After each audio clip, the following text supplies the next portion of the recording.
I want to now turn to what's happening with Apple. It was one of August's big winners here. Shares of the tech giant surging 21% this month, and today, with its 4-to-1 stock split taking effect, the stock closing up more than, again, 3% just on the day. It closed at an all-time high, adjusting for that split.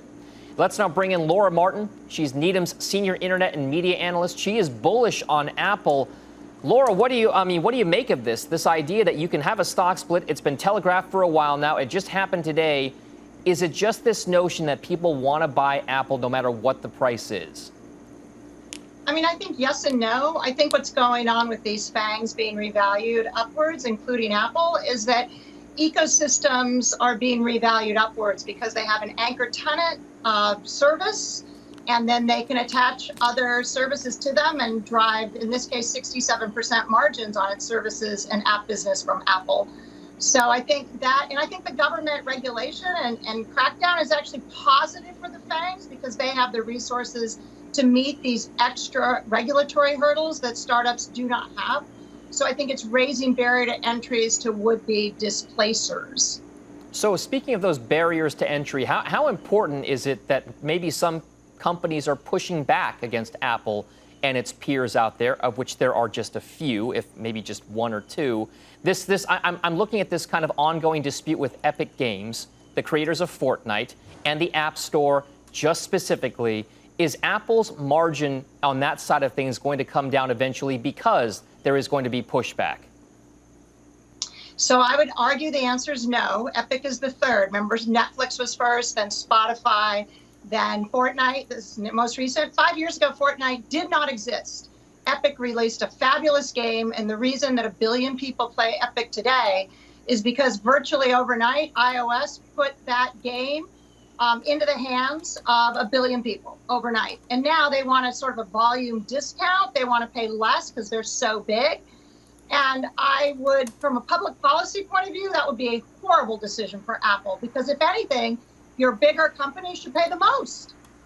Everybody's paying 30% to the Apple platform right now. It'd be horrible to cut the price for the big guys, because that means you're charging more for a startup, which is what Epic Games was 4 years ago.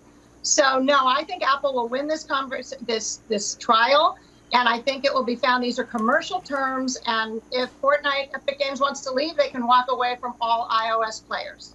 How effectively, Laura, has Apple changed its narrative? It wasn't so long ago that we were bemoaning the leverage they had to the iPhone, the smartphone market, the declining margins perhaps there. Now it's all about the fast-growing services side of things. Have they really now sold investors on the story that they are a services company and will be more so in the future?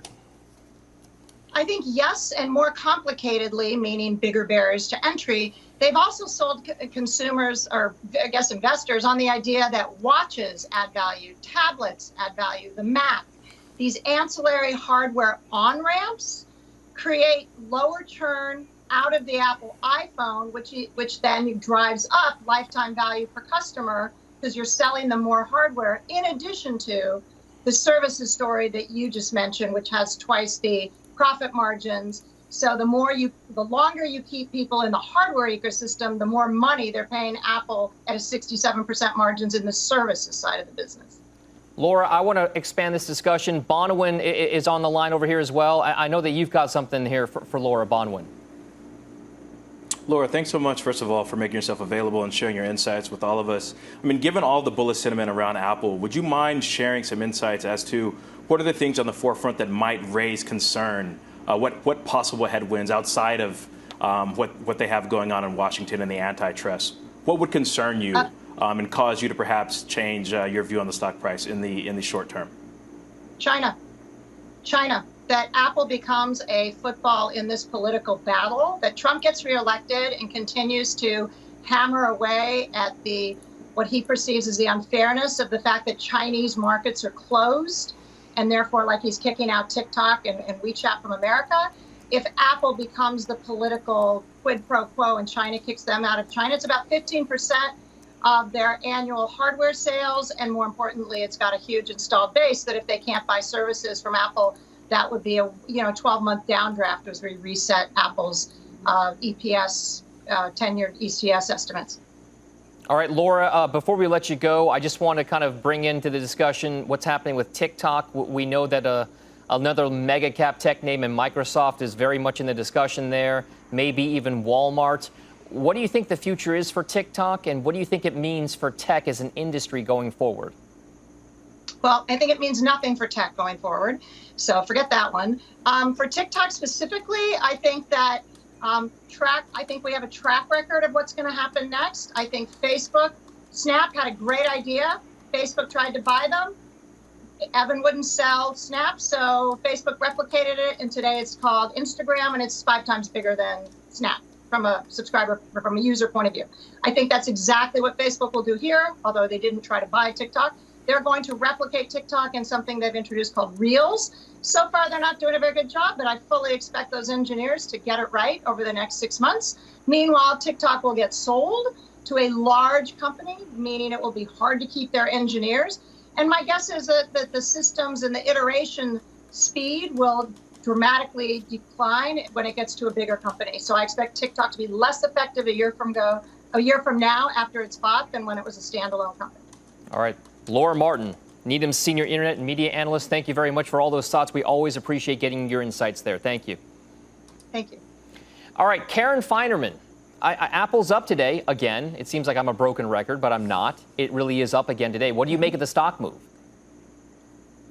I mean, I think it's kind of ridiculous. I'm long. I haven't sold it, so I guess that says something. But, I mean, I don't know how many days it should be up on the same split news. It's been up, well, they announced the split when they announced those blowout earnings, and that deserved to move the stock a lot.